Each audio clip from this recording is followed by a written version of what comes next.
My name is Bryan Cunningham. I'm at the Venice campus, and we're into the second week at this point. So I've been in telecommunications for a little over 20 years.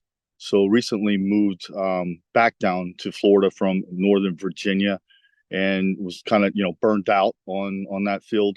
And I was talking with my daughter, and I was like, well, obviously I'm a little too young to retire, so you know, what is it that what are the options? And we're kind of talking back, and she actually threw it out there. And so I'm thinking that it's going to simplify things at this point in my life, maybe move things off my plate instead of continue to take things on, right?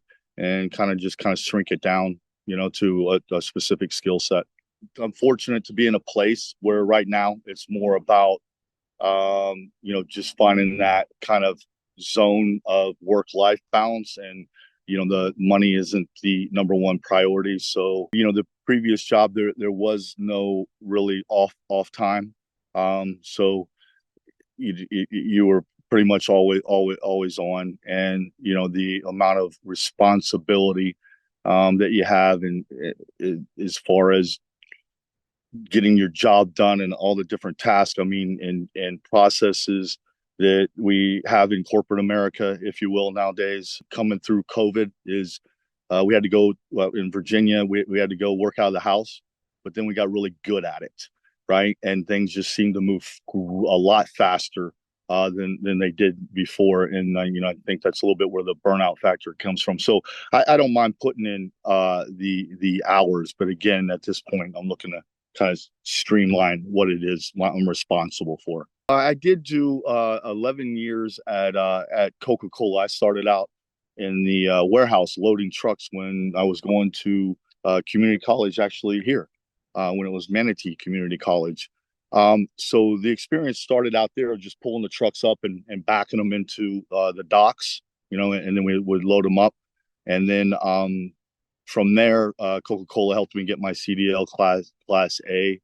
After the warehouse, I decided to stay on with Coca-Cola and kind of advance through. So I did a delivery driver for a little bit. That was on a smaller gooseneck.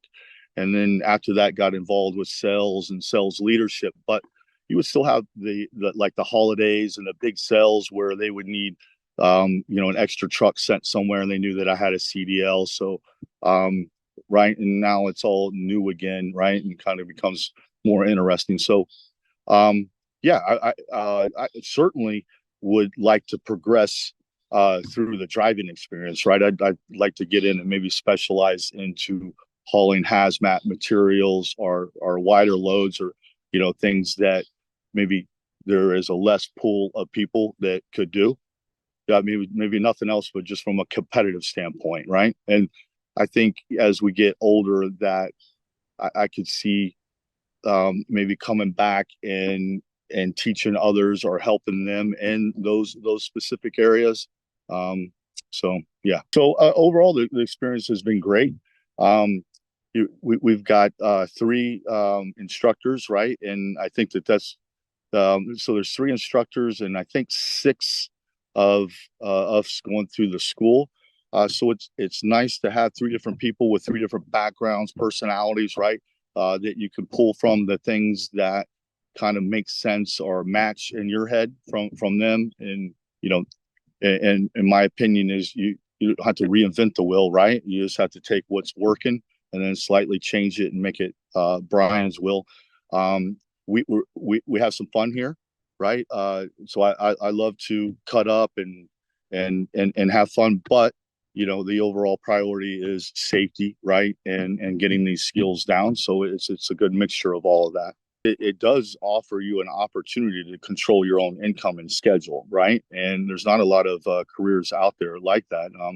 And my advice is, if you do it, is come in with an open mind, right? And be able to accept constructive criticism, right? And so far, what I've seen, these guys are going to get you through it. So just a matter of applying the same effort and will, right, as other people who have done similar things, and you should get the same result.